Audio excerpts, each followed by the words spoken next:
Hello मेरे प्यारे बच्चों, क्या हाल चाल। बढ़िया साहब। उम्मीद है मेरे प्यारे रसगुल्ले एकदम मजे में होंगे और तैयारी भी एकदम बढ़िया तरीके से चल रही होगी। प्यारे बच्चों, आज के इस वीडियो में हम हिंदी के लिए एक रामबाण लेकर के आए हैं। ये रामबाण कभी भी खाली नहीं जाएगा आपके एग्जाम में। आज के इस वीडियो में हम एक ऐसी बेहतर रणनीति आपको बताएंगे कि हिंदी में आपको क्या पढ़ना है, कितना कुछ पढ़ना है, किस टॉपिक पर ज्यादा ध्यान देना है, किसको छोड़ देना है। ये सारी चीजें आज के इस वीडियो में हम आपको बढ़िया तरीके से बताने वाले हैं। और आज के इस वीडियो से यूं समझिए कि हिंदी में आपके 100 में से 100 नंबर की तैयारी हो जाएगी, क्योंकि हिंदी एक स्कोरिंग सब्जेक्ट है। और हमारी गलती ये होती है कि हम अदर सब्जेक्ट के चक्कर में हिंदी को उतना ज्यादा हम समय नहीं दे पाते हैं। यही हमारी गलती है और कहीं ना कहीं यही गलती महंगी पड़ जाती है एग्जाम के दिनों में। तो आपके साथ ऐसा ना हो बच्चों। चलिए देख लेते हैं कि हिंदी के अंदर कौन कौन से टॉपिक को हमको अच्छे से ध्यान से समझना है। चलिए बच्चों, ये हिंदी में बोला ना कि 100 में से 100 नंबर की बात है भैया। 100 में से 100 की तैयारी आज आपकी हिंदी की होने वाली है। तो इस वीडियो को बहुत ही केयरफुली देखिएगा, लास्ट तक देखिएगा। चलिए बच्चों देखिएगा, हिंदी में अगर हम बात करें भैया तो कुछ आपको हमने बताया ना कि कुछ पॉइंट आपको समझना है कि किस टॉपिक पर आपको क्या करना है, ज्यादा ध्यान देना है, कौन से ऐसे टॉपिक हैं यानी किस टॉपिक पर ज्यादा समय नहीं देना है। और अगला पॉइंट हो जाता है कौन सी गलती अपने को नहीं करना है। मतलब कुछ ऐसी चीजें हैं अपने माइंड में रखना पड़ेगा आपको, ठीक है ना। मतलब होता है ना कि कहीं भी हम सब कुछ जानते हुए भी गलती कर देते हैं, तो आपको कौन सी गलती नहीं करना है, क्योंकि हिंदी बहुत ज्यादा लिखना होता है। और हिंदी में अगर आप उसको हल्के में ले लेते हो तो कहीं ना कहीं भाई क्या हो जाएगी, आपकी तैयारी एकदम गड़बड़ हो जाएगी। और वैसे भी बता दिया कि आपके नंबर को इंक्रीज करने में, परसेंटेज को बनाने में हिंदी का बहुत बड़ा रोल होता है। चलिए अब देखिए, अगर हम हिंदी की बात करें भैया तो हिंदी में आपके खंड का से शुरुआत होती है। हिंदी में खंड का से शुरुआत होती है। अखंड का जो होगा बच्चों, ये आपका कितने नंबर का, 50 नंबर का, क्योंकि हिंदी पूरे 100 नंबर का होता है। तो 50 नंबर का आपका क्या होगा, खंड का होगा। और जो खंड का के अंतर्गत होता है ये आपके पूरा का पूरा भैया टेक्स्ट बुक से होता है। ये आपके टेक्स्ट बुक से होता है, याद रखना, ठीक। हालांकि सेकंड में भी होता है बट उसको थोड़ा उसमें ग्रामर बेस्ड क्वेश्चन ज्यादा होते हैं खंड खा में, लेकिन खंड का के अंतर्गत ज्यादा से ज्यादा आपके बुक के ही टॉपिक रहते हैं। जिसमें हम बात करें सबसे पहला जो होगा बच्चों, ध्यान से समझिएगा, हिंदी गद्य का साहित्य। अब हिंदी जो गद्य का साहित्य होगा तो आपका हिंदी गद्य का जो इतिहास होता है कितने नंबर का होता है बच्चों, 5 नंबर का। अब इसमें कौन कौन से टॉपिक हैं यही तो समझना है, इसमें क्या आता है ये अपने को समझना पड़ेगा। और हिंदी का जो आपका स्टार्टिंग का बच्चों हिंदी गद्य का इतिहास होगा और उसके बाद दूसरा काव्य साहित्य का इतिहास होगा। दोनों में से 5-5 नंबर के क्वेश्चन होंगे। और इसमें क्वेश्चन किस टाइप के आएंगे बच्चों, तो इसमें याद रखना, इसमें जो क्वेश्चन होगा भैया वो होगा बहुविकल्पीय। बहुविकल्पीय क्वेश्चन होगा, इतना आपको समझना है, ठीक है ना भाई। बहुविकल्पीय क्वेश्चन होगा आपका स्टार्टिंग का गद्य साहित्य, उसके बाद काव्य साहित्य से, ठीक। अब यहां से समझिएगा, इसमें आपका जैसे कुछ अगर हम बात करें तो जैसे शुक्ल युग आ जाता है, शुक्ल युग आ जाएगा। उसके बाद जैसे शुक्लोत्तर हो जाएगा, शुक्लोत्तर युग हो जाएगा। इसमें आपका जैसे हो गया निबंध से आधारित क्वेश्चन आएगा भैया, निबंध हो गया। आपका उपन्यास से आधारित क्वेश्चन आएगा बच्चों। उपन्यास के अलावा जैसे आपका इसके अलावा ठीक कहानी से क्वेश्चन आएगा। तो इसमें जो भी क्वेश्चन बनते हैं आपके क्वेश्चन इन्हीं से बनेंगे और सब हम करवाएंगे और करवा भी चुके हैं। गद्य और काव्य का साहित्य जो 12th हिंदी 2025 करके प्लेलिस्ट बनाया है, देख लेना उसमें।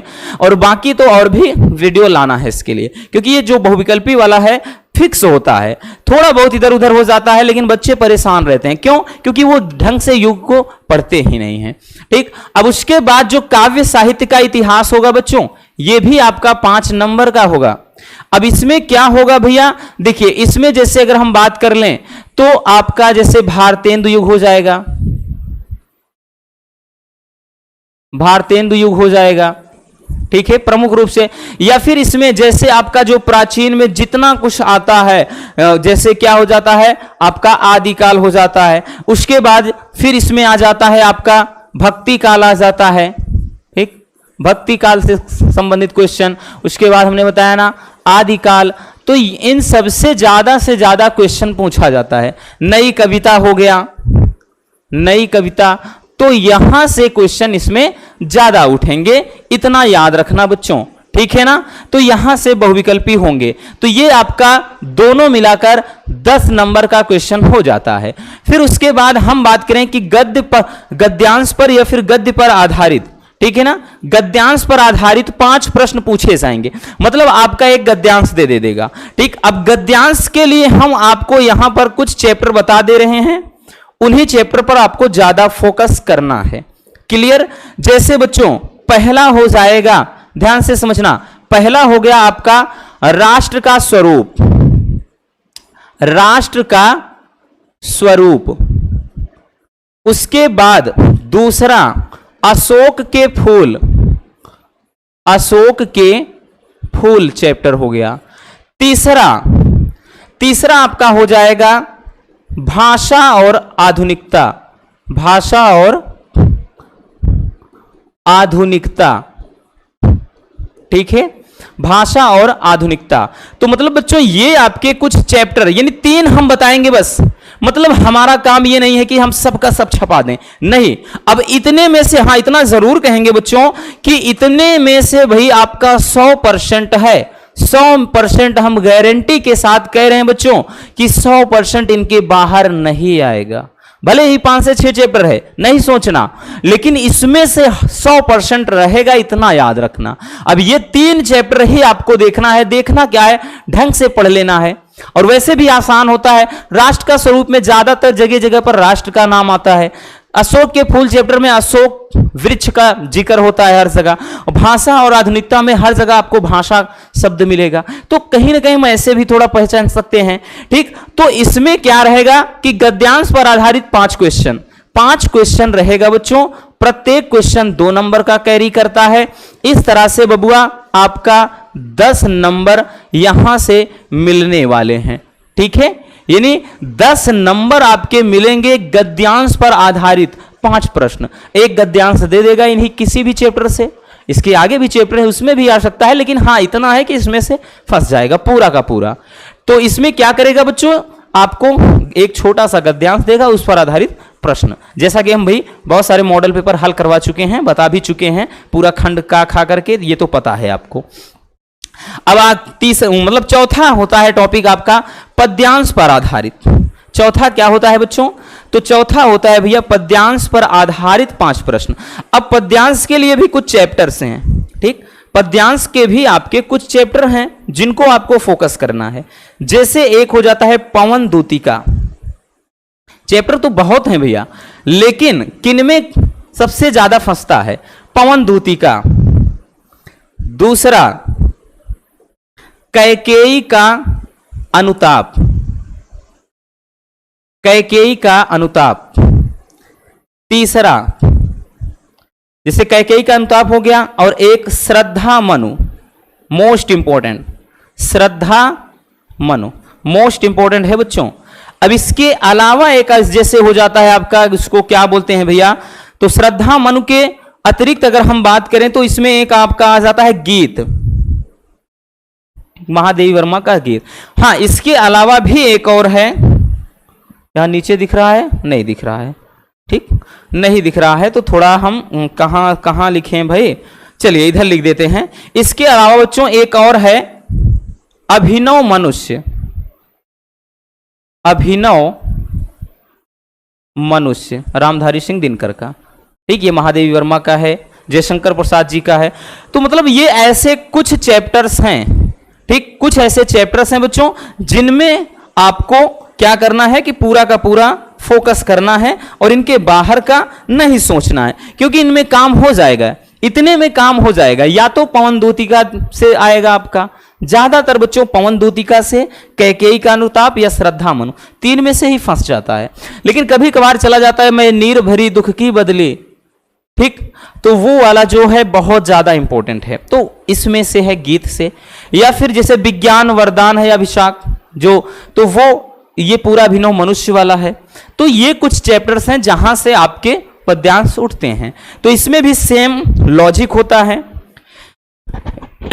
लॉजिक क्या होता है भैया, इसमें भी वही प्रोसेस चलता है, 5 क्वेश्चन आएगा, ठीक है ना, 5 प्रश्न, और प्रत्येक 2, इस तरह से 10। तो ये वाला और भी ज्यादा इंपॉर्टेंट होते हैं दोनों, क्योंकि 10-10 नंबर के, 20 नंबर के गद्यांश और पद्यांश से होते हैं। चलिए इसको स्क्रीनशॉट कर लीजिए पहले। हो गया भैया, इसी अकॉर्डिंग तैयारी करना है बच्चों, लिख कर रख लीजिए। 100 में 100% हम भाई गारंटी के साथ बोल रहे हैं कि आपका 90+ आएगा हिंदी में, और कुछ नहीं कह सकते इसके अलावा, ठीक है ना, इतना जरूर कह सकते हैं। क्योंकि भाई यहां पर हमने बोला ना, हमें ऑफलाइन कोचिंग भी हम पिछले लगभग 7 सालों से पढ़ा रहे हैं, और ऑनलाइन में तो भैया 2.5 से 3 साल होने को हैं, और अब तक कोई वार खाली नहीं गया। पिछले साल तो सैकड़ों बच्चे ऐसे थे जिनका 90+ आया है, तो इतना ज्यादा खुशी हुई। इसके पहले साल तो, इसके पिछले यानी 2022-23 में तो ऐसा आया था कि 2 से 4 बच्चे आए थे, जो रियल है वही बता रहे हैं। लेकिन अब की बार 2024 में हमने इतना मेहनत किया, और बच्चों ने इतना मेहनत किया कि सैकड़ों बच्चे ऐसे थे जिनका 90+ आया था। कुछ तो कम्युनिटी पर भी लगाया था, कोई फालतू की बात नहीं है कि हम इसे फेंक रहे हैं, देख लीजिएगा, किसी का 95, किसी का 94, किसी का 93। भाई 12th में अगर इतना होता है तो मजाक थोड़ी है, हाँ याद रखना। चलिए अब आगे देखते हैं बच्चों, स्क्रीनशॉट तो कर लिया होगा आपने। अब देखिएगा भैया 5वां क्वेश्चन क्या होगा रसगुल्लों। 5वां क्वेश्चन आपका लेखक का साहित्यिक परिचय एवं कृतियां, बट सबसे जरूरी चीज जो है वो समझिएगा। आएगा जरूर कि लेखक का, किसी कह देगा कि निम्नलिखित में से किसी एक लेखक का साहित्यिक परिचय लिखते हुए उनकी प्रमुख कृतियां लिखिए। तो बता भी चुके हैं, अभी गद्यांश का शुरू, मतलब गद्य का शुरू किए हैं, 2 करवा चुके हैं, ठीक है ना। और लेकिन सबसे जरूरी जो चीज समझना है, अधिकतम शब्द सीमा, अधिकतम शब्द सीमा, इस बात को ध्यान देना। रसगुल्लों की 80 शब्द वहां पर कह के आएगा, ठीक है ना। तो आपको उस पर भी अमल करना है, भले आपको कितना लंबा चौड़ा याद हो, 100-150 शब्द, 250 शब्द, 300 शब्द, कोई मैटर नहीं करता। जितना कुछ कहा जाए मैक्सिमम आप 100 लिखिए, बहुत ज्यादा लिखना है 150 लिखिए बस। क्योंकि ज्यादा के चक्कर में पड़ोगे तो भैया हिंदी है, और पहला पेपर हिंदी होता है, और हिंदी में इतना कुछ लिखना होता है, हाथ दर्द करेगा, और बाकी आता तो सब रहेगा लेकिन क्वेश्चन छूट जाएगा क्योंकि आप नहीं लिख पाओगे।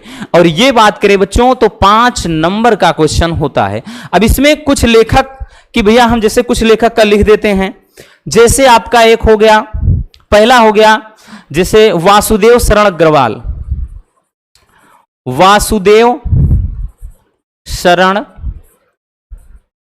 अग्रवाल, तो भैया वासुदेव शरण अग्रवाल हो गए, ठीक है।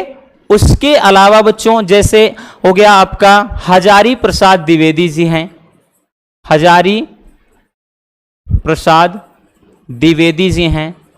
अब उसके अलावा ठीक, जैसे इधर देख लेते हैं, इनके अलावा एक आपका हो जाएगा जैसे प्रोफेसर जी सुंदर रेड्डी, रेड्डी साहब जी हैं, ठीक है। बट कहीं ना कहीं एक और इंपॉर्टेंट है, एपीजे अब्दुल कलाम, एपीजे अब्दुल कलाम, कलाम साहब, मिसाइल मैन। तो मतलब 4 हैं। अगर हम 3 की बात करें, इनमें 3 को वरीयता देंगे तो वासुदेव शरण अग्रवाल जी को कहेंगे बच्चों, ठीक। उसके अलावा हजारी प्रसाद द्विवेदी जी को कहेंगे, फिर हम वरीयता देंगे एपीजे अब्दुल कलाम जी को। मतलब ये 3 आप देख लीजिए, नहीं तो एक हमने बताया ऑप्शनल के तौर पर इनको भी रख लीजिए। 100% नहीं आएगा बाहर का, 3 देगा, 1 को करना है, तो इसके अलावा देगा कहां से भाई, कहां से देगा, ठीक, 5 से 6 चैप्टर है भैया, तो ये देगा। मान लेते हैं कि जैसे हो सकता है कि हाँ 3 अलग हो, लेकिन बाकी तो इन तीनों में से तो एक तो रहेगा। फिर किसी किसी पेपर में पूरे के पूरे ये तीनों मिल जाते हैं। तो इस बात का ध्यान देना, क्योंकि ये ऐसा होता है कि 7 सेट बनने हैं, 7 में देते हैं। तो यही तो शुरू में बताया कि कौन से टॉपिक पर ज्यादा फोकस करना है, तो ये ऐसे टॉपिक हैं ज्यादा फोकस करना है, क्योंकि भैया ये 100 में 100% वाले टॉपिक होते हैं, 100 में 100%। तो भाई कहीं ना कहीं हमारे दिमाग में यह भी तो होना चाहिए बच्चों कि जो टॉपिक 100% पूछे जाएंगे तो उनको फोकस करना है, क्योंकि पता है हमको कि 100% यही आएगा। ठीक है ना। चलिए, अब जैसे कवि का साहित्यिक परिचय, अब कवि का साहित्यिक परिचय तो भैया कौन को जैसे इसमें देख लेते हैं, इसमें कौन कौन से कवि के बारे में देखना है। तो चलिए हम 4 कवि के बारे में लिख दे रहे हैं यहां पर भी। जैसे पहला हो गया आपका, अगर लिखना है भाई तो जैसे देखिए जयशंकर प्रसाद जी, जयशंकर प्रसाद जी हैं। रामधारी सिंह दिनकर,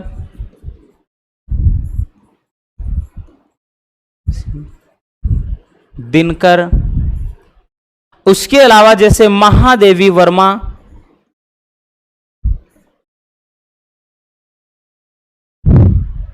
महादेवी वर्मा, मतलब ये 3 तो एकदम से प्रमुख हैं। अब उसके अलावा जैसे और एक हैं, जैसे थोड़ा 1 मिनट इधर लिख देते हैं, मैथिली शरण गुप्त जी हैं। ठीक, वैसे सुमित्रा नंदन पंत जी हैं लेकिन वो भी हैं, लेकिन यहां पर हम मैथिली शरण गुप्त जी को रखेंगे, मैथिली शरण गुप्त। तो ये कुछ ऐसे प्रमुख कवि आपके हो जाते हैं बच्चों जिनको आपको हर हाल में देखना है, क्योंकि बताया ना ये 100% पूछे जाने वाले टॉपिक हैं। और ये भी आएगा आपका 5 नंबर में। ठीक, बस इतना देख लेना है, 4 लिख दिया, बाकी इधर आप 3 देखेंगे तब भी काम हो जाएगा, बस क्लियर। ठीक, तो इनको समझना है। ठीक है ना। अब उसके बाद जो छठवां क्वेश्चन होता है, छठा क्वेश्चन, इसमें भी सेम चीज कहेगा, बोल देगा कि भैया किसी भी कहानी का सारांश या फिर अथवा में उद्देश्य पूछता है। ठीक है। और यह भी बच्चों इसमें भी समझना है कि अधिकतम शब्द सीमा रसगुल्लों 80 शब्द है, 80 शब्दों में लिखना होगा। मैक्सिमम आपको यह चीज बोलेगा कहानी का सारांश लिखिए अथवा करके उद्देश्य पूछेगा है, तो एवं करके यहां पे हमने लिख दिया। अब इसमें कहानी की बात करें भैया तो 3 कहानी देखिए बस। वैसे कहानी तो इसमें बताया ना भैया, देखिए कहानी तो आपकी और है, बट हम 3 कहेंगे। चौथा तो आपको कतई सोचना ही नहीं है, चौथे के बारे में, चौथे के बारे में तो सोचना ही नहीं है। अब जैसे भैया कौन कौन सा है बच्चों, पहला आपका हो जाएगा पंचलाइट। पंचलाइट कहानी का सारांश तो बता ही चुके हैं भाई, बाकी तो सब बताया है पिछले साल, लेकिन अब की बार की बात करें। फिर आपका आ जाता है बहादुर, कहानी का सारांश अथवा उद्देश्य। और एक है लाटी, ध्रुव यात्रा भी है, बट यही 3 हम सजेस्ट करेंगे। 3 में तो 100% काम खत्म, क्योंकि बच्चों ऐसे कहेगा पंचलाइट कहानी का सारांश अथवा बहादुर कहानी का उद्देश्य लिखिए, या पूछ लेगा बहादुर कहानी का सारांश अथवा लाटी कहानी का उद्देश्य लिखिए। तो मतलब कुछ भी पूछे, अब चाहे इसको पूछे चाहे इसको, लेकिन 100 में 100% वाली बात करें। अगर इसमें से 2 को आपको याद करना हो तो आप शुरू के 2 याद कर लीजिए, तीसरा सोचिए ही ना, एक पंचलाइट या फिर बहादुर। ठीक, मतलब दोनों के दोनों। और ये टॉपिक भी आपका उतना ही नंबर का होगा, 5 नंबर का ही। ठीक है। तो ये 3 आपके हो जाते हैं, ये वाला यानी साहित्यिक परिचय कृतियां, फिर कहानी, और एक आपका खंड काव्य। ये तीनों अधिकतम शब्द सीमा आप सब में देख रहे हैं भैया नोटिस में, ये देखिए अधिकतम शब्द सीमा सब में 80 शब्द बोलेगा, तो उसी अकॉर्डिंग अपने को लिखना है ताकि हम उतने में समेट सकें। ठीक है।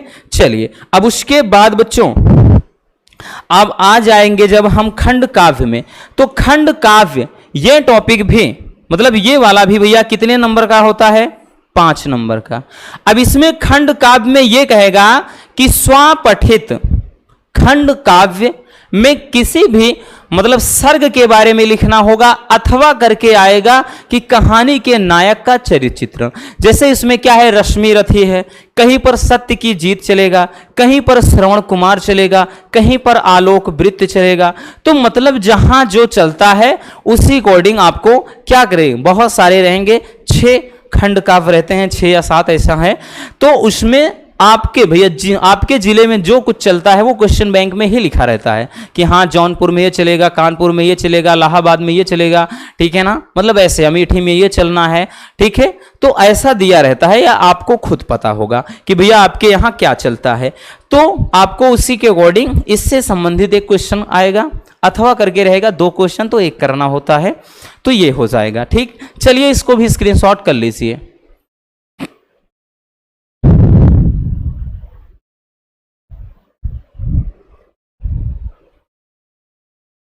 हो गया बच्चों, चलिए अब देखते हैं भैया आगे। अब हम आगे देखते हैं, आपका ये 7 पूरा खंड का से हो जाएगा। खंड का में आपके 7 टॉपिक होंगे, 50 नंबर 7 टॉपिक से, बहुत बड़ी बात है। अब खंड खा में भी देख लेते हैं क्या क्या कुछ होगा। खंड खा भी बच्चों हम बात करें तो भैया खंड खा जो होगा ये भी आपका खंड खा कितने नंबर का, 50 नंबर का। और खंड खा कहीं ना कहीं कुछ और भी ज्यादा आसान हो जाता है, वो इसलिए अनिवार्य संस्कृत को छोड़ दे तो ज्यादातर क्वेश्चन यहां पर व्याकरण से होते हैं, और व्याकरण तो भैया सबको इधर उधर करके आते हैं, कर ही लेते हैं अधिकांश बच्चे। हो सकता है कि भाई थोड़ा बहुत आपको दिक्कत दे, 1 मिनट, चलिए चलिए ठीक है।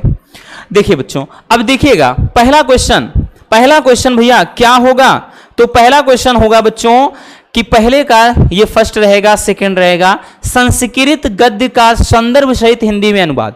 वैसे देखेंगे तो क्वेश्चन नंबर ये 8 होगा, बट हम यहां पर बता रहे हैं कि खंड का में 7 टॉपिक रहेंगे, खंड खा में भी 7 रहते हैं। तो चलिए देख लेते हैं, 14 टोटल रहेंगे, ठीक है ना। तो संस्कृत गद्य का संदर्भ सहित हिंदी में अनुवाद करना होगा, मतलब एक 4 से 5 लाइन का एक गद्यांश दे देगा, ठीक है, और उसका हिंदी में अनुवाद करना होगा। बट डोंट वरी, हम है तो बता रहे हैं भैया कौन कौन से आपके चैप्टर देखने हैं, इसमें कौन कौन से चैप्टर पर ज्यादा से ज्यादा आपको फोकस करने हैं। ठीक, जैसे पहला अगर हम जैसे बताएं तो संस्कृत भाषाया महत्वम,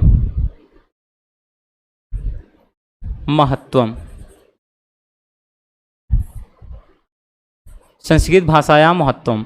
अगला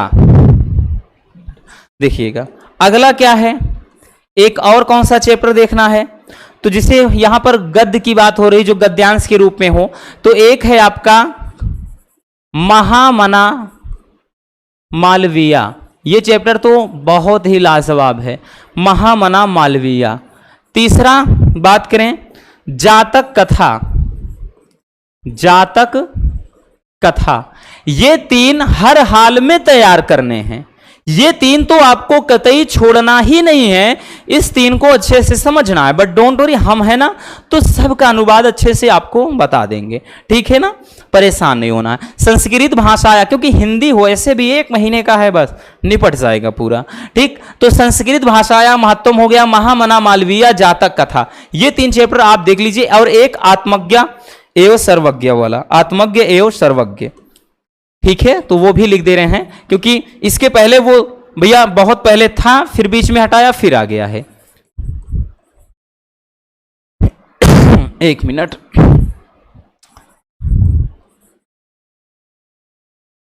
आत्मज्ञ एवं सर्वज्ञ, ठीक, ये चैप्टर पहला वाला ही चैप्टर है।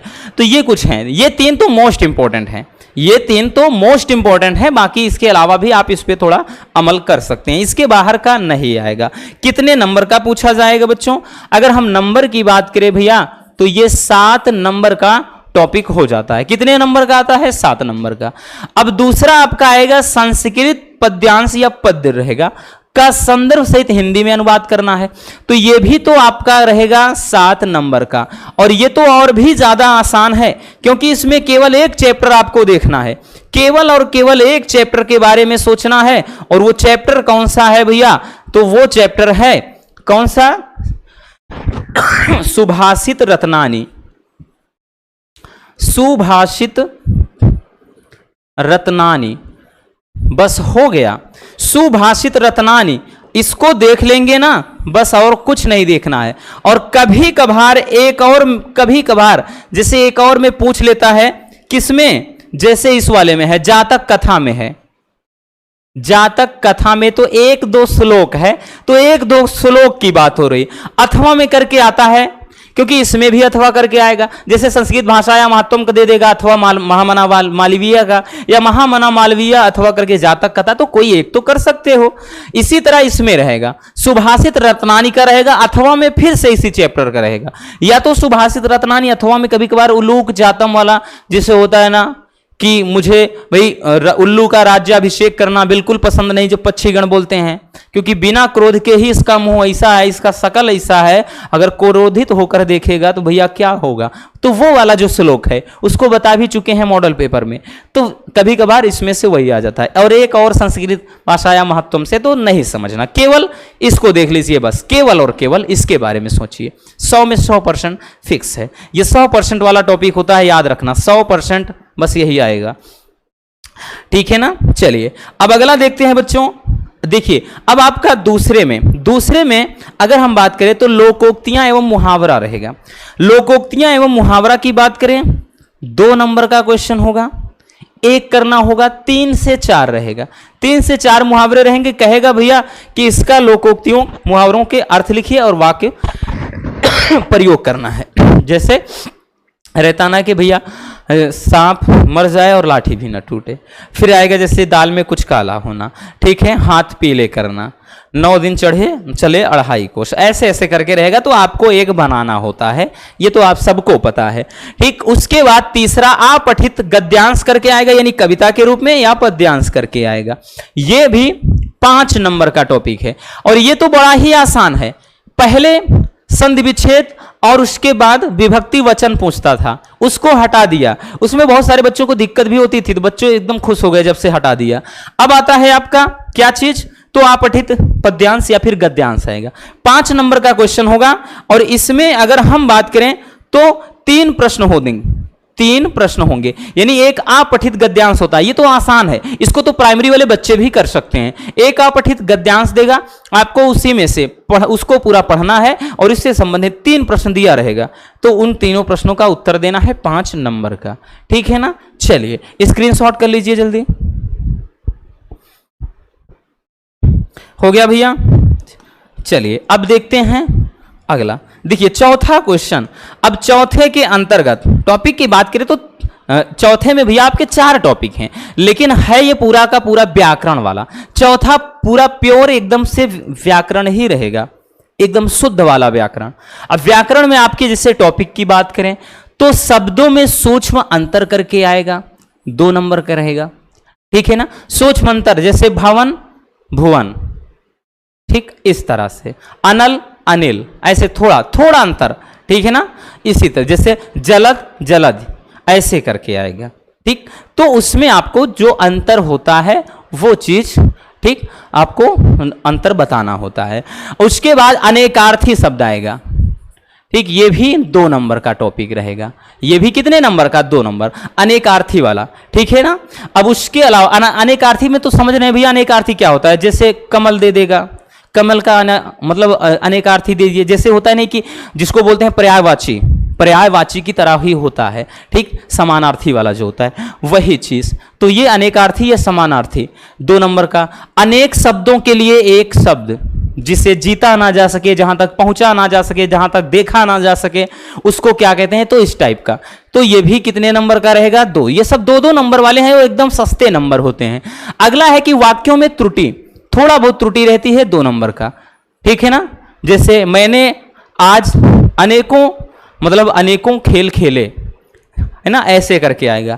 आज मतलब जैसे नेता ने अनेकों भाषण दिए, ठीक है ना, इस तरह से ऐसे करेगा। जैसे आएगा कि भैया यहां पर शुद्ध गाय का दूध मिलता है, ठीक, उसका स्वागत मालाओं, जैसे ऐसे हो गया ना कि भैया जैसे कोई भी महान पुरुष होते हैं तो उनमें थोड़ा बहुत त्रुटि दे देगा कि जैसे राम यहां आया था, तो आया था नहीं, आए थे, ठीक, ऐसे करके रहेगा।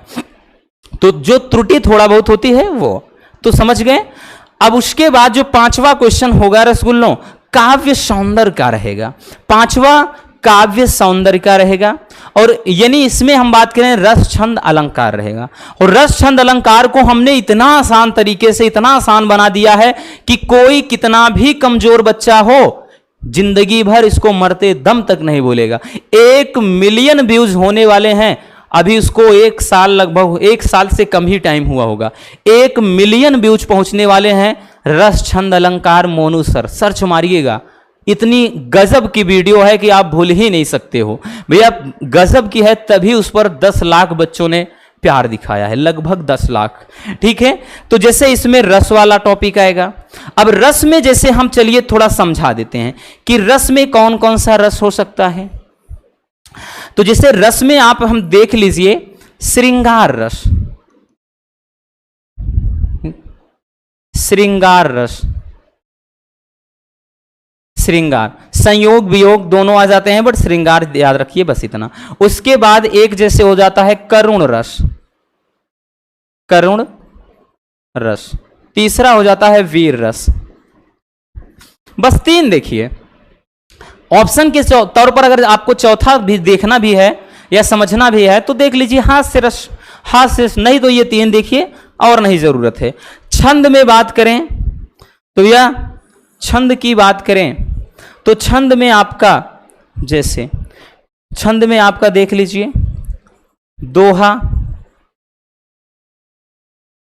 सोरठा, उसके बाद जैसे इसमें आ जाएगा सोरठा हो गया, या फिर चौपाई, चौपाई, दोहा, क्योंकि दोहा और सोरठा एक दूसरे के अपोजिट होते हैं, पता है, और एक चौपाई देख सकते हो, तो ये चीज रहेगा। उसके अलावा अब बात करें अलंकार, तो बच्चों अलंकार में क्या क्या समझना है, अलंकार में कौन कौन सा अलंकार आपको पढ़ना है। चलिए देखिए, अलंकार में हम बात करें तो एक सबसे पहले जैसे रूपक अलंकार हो गया, यमक अलंकार हो गया आपका।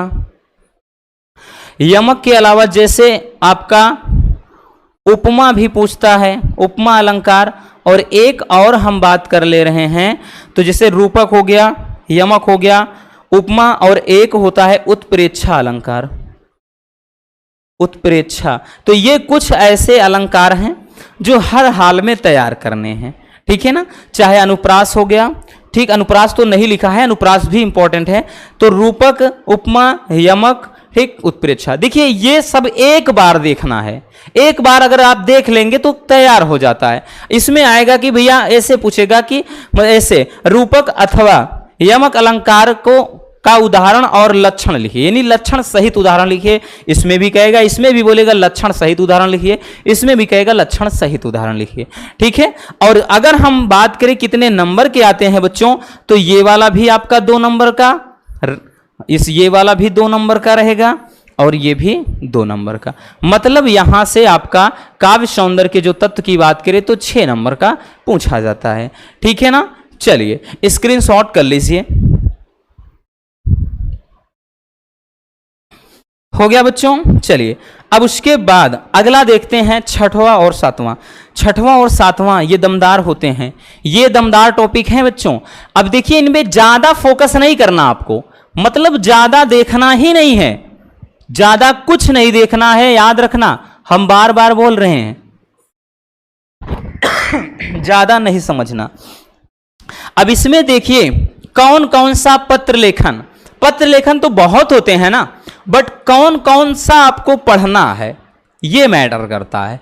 तो इसमें एक आ जाएगा आपका जैसे लिपिक पद हेतु, लिपिक पद हेतु, प्रबंधक को एक पत्र, प्रबंधक को एक पत्र, ठीक, या फिर कहेगा यहां पर जैसे अध्यापक पद हेतु, या फिर यहां पर प्रवक्ता पद हेतु, तो कुछ भी कहे मैटर एक ही है, सबका मतलब एक है। ठीक है ना, कुछ भी कहे, हम सबका बस मकसद एक है, चीन टपाक डमडम, है ना। तो भैया कुछ भी बोल दे यही होता है। अब उसके बाद दूसरा कौन सा है बच्चों? तो दूसरा आपका है कि किसी बैंक के प्रबंधक को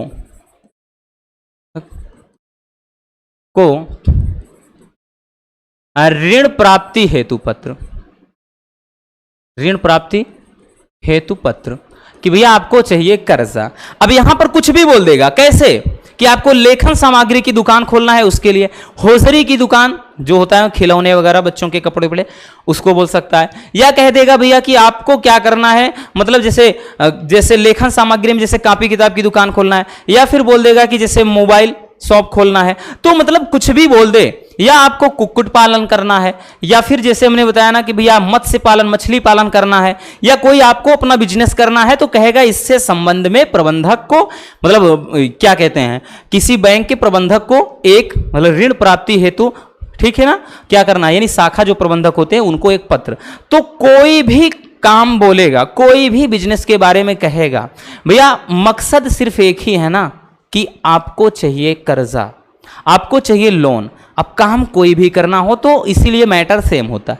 अब तीसरे की बात करें तो तीसरा सबसे ज्यादा इंपॉर्टेंट, हालांकि 2 करके आएगा अथवा में भैया कहेगा तो आप एक तो निपटा ही दोगे, लेकिन सबसे ज्यादा जो 100 में 100% पूछा जाने वाला टॉपिक है वो है कि मोहल्ले की सफाई हेतु, मोहल्ले की सफाई हेतु, मोहल्ले की सफाई हेतु स्वास्थ्य अधिकारी को एक पत्र, या फिर इससे संबंधित अधिकारी को एक पत्र। ठीक है ना, इतना। अब उसके बाद फिर हम बात करें नेक्स्ट जो है, और हाँ एक चीज ध्यान देना, ये कितने नंबर का होता है भैया? 6 नंबर का, बड़ा ही इंपॉर्टेंट। 6 नंबर बहुत होते हैं, तो 6 नंबर का टॉपिक होता है। ये 3 ही देखना है, इसके अलावा देखना ही नहीं है। कभी कभार और होता है कि जैसे आपको विदेश में पढ़ाई करने के लिए जाना है तो बैंक से कर्जा चाहिए, तो कभी कभार मतलब 2-4 साल में एक आध बार कभी कभार आता है, नहीं तो ज्यादा यही पूछता है, इतना याद रखना बच्चों। अब उसके बाद निबंध। अब भैया निबंध की बात करें तो जो निबंध वाला टॉपिक होता है ये आपका 9 नंबर का होता है। तो समझो एक कम भैया आपका पूरा 10 नंबर का टॉपिक है, तो कितना ज्यादा इंपॉर्टेंट है समझ सकते हो। अब इसमें कुछ टॉपिक ऐसे हैं गिने चुने से, ठीक है, जैसे हम बता देते हैं भैया किसान की स्थिति के बारे में, या किसान की समस्या क्या है, समस्या व समाधान, इसके बारे में लिखना होगा। फिर उसके बाद जैसे कुछ हो जाता है भैया पर्यावरण प्रदूषण, ये तो फिक्स वाले टॉपिक होते हैं, पर्यावरण प्रदूषण, ठीक। अब उसके अलावा जैसे आपका हो जाएगा आतंकवाद,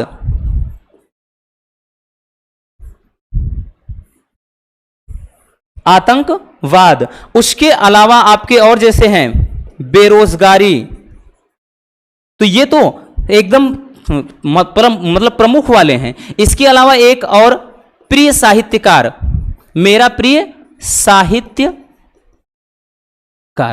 तो ये कुछ एकदम से गिने चुने टॉपिक ऐसे हैं जो हर साल आते हैं। 4 रहेगा, 4 कभी कभार 5 भी दे देता। अब इतना तो है नहीं भैया, इतना तो नादान आप हो नहीं कि 4 या 5 टॉपिक दे और एक भी ना कर पाओ। अरे एक ही के तो करना है तो हो जाता है, याद रखना। क्लियर? चलिए इसको छाप लीजिए भैया।